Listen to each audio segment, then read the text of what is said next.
Hey everyone, Chris here with another filler video, and I have a little bit of a confession to make. I don't know how to touch type.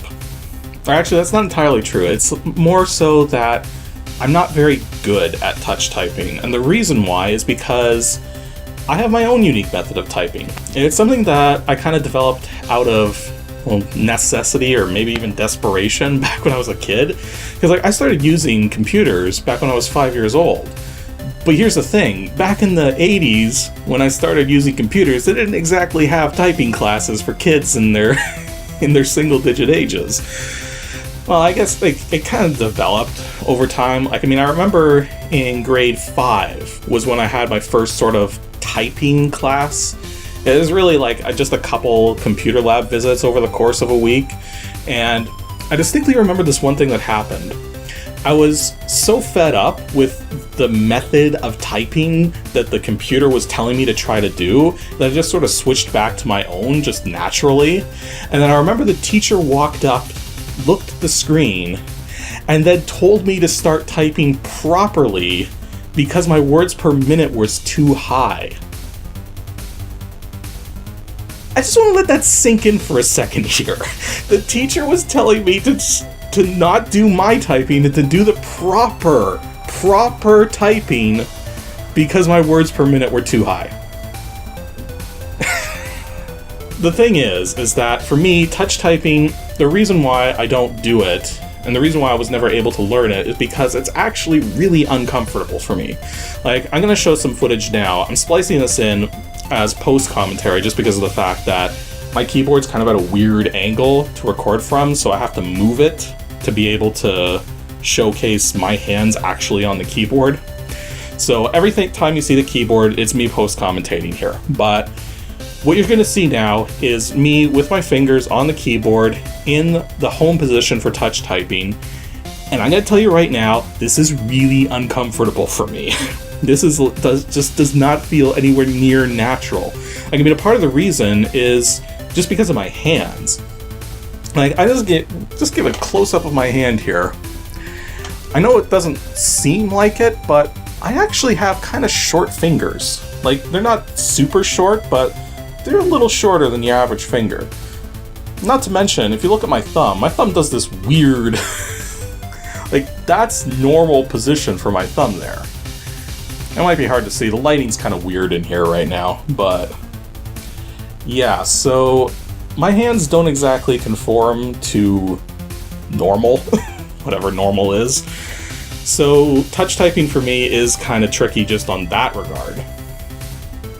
And the other thing too is that the method that I kind of taught myself over time kind of relies on being able to hit any key on the keyboard with any finger on either of my hands.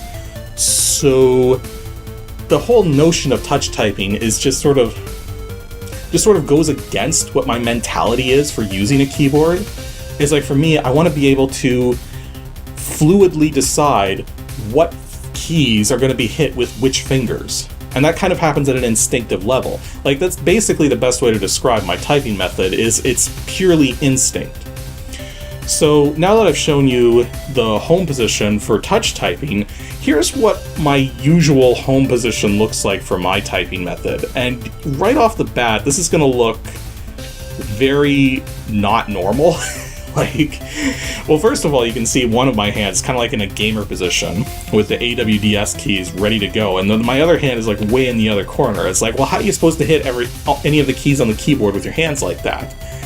And that's really the trick, is that just because my hands are at rest like that, when I start typing, my hands are actually going to start moving, entirely. They're going to be floating above the keyboard.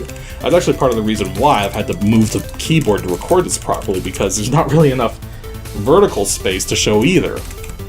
So basically what's going to happen, as you're probably seeing me typing right now, just because of the way I'm recording this, you're going to see that my fingers actually, it doesn't make a lot of sense, which keys are being hit by which fingers, because my brain is just sort of figuring out ahead of time, based on what I need to type, what order to push all the keys in, and which fingers in which positions are going to do that the fastest. It's all instinct. Like, that's what it is. There's no better way for me to describe this. Now, there are some caveats to this, of course. Like, one of the first major issues is that I need to be able to see the keyboard. Now, I don't need to be able to look at the keyboard constantly. Rather, I need to be able to glance at it if my brain has any inkling that my hands might not be in the right position. Or just to sort of refresh myself in terms of where my hands are in relation to the rest of the keyboard. But yeah, you should see me typing stuff out now, just to sort of give a demonstration of how exactly I'm doing everything. I don't know if it's going to catch up on video here, but another thing that's good about my typing technique is that I have instant access to backspace.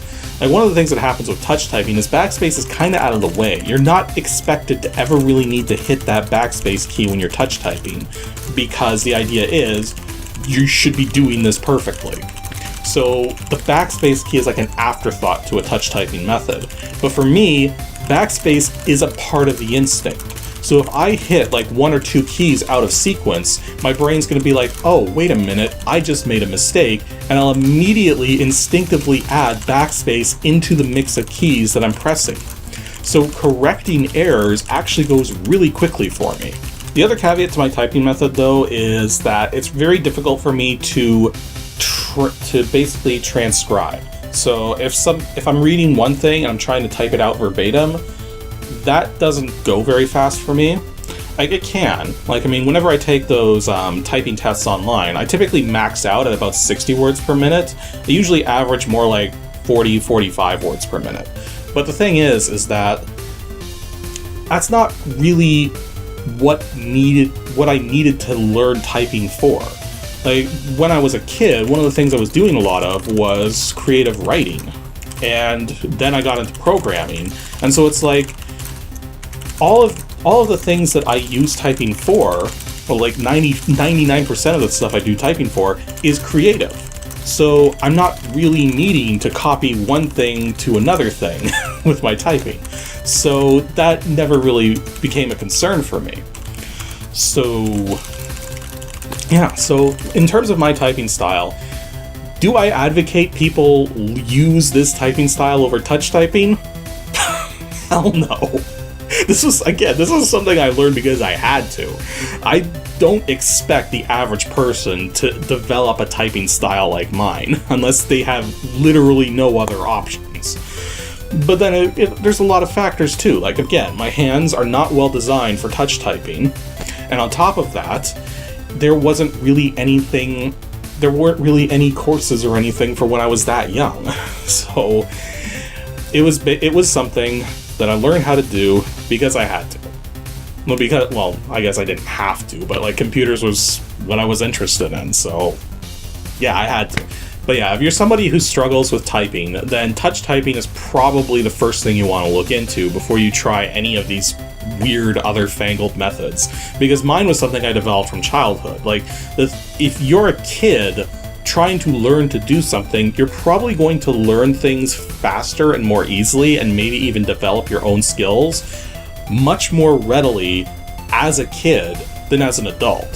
So if you're watching this and you're like already like 20 something years old and you're like, oh, I'm gonna adopt that typing style, well, good luck. You're probably gonna have a lot of failure trying it.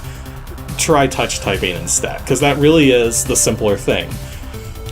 With touch typing, there's specific keys for every finger. You have the home keys on the keyboard to help you guide you. You don't need to look at the keyboard once you're an expert at touch typing.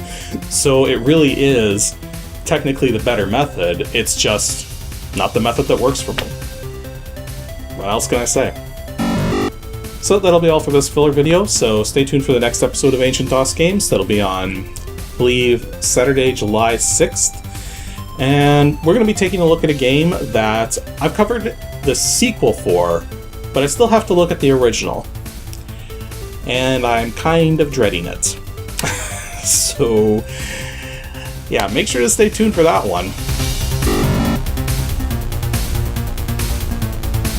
Thanks for watching, everyone, and extra special thanks to those of you supporting me on Patreon. Here's just a small random set of you guys.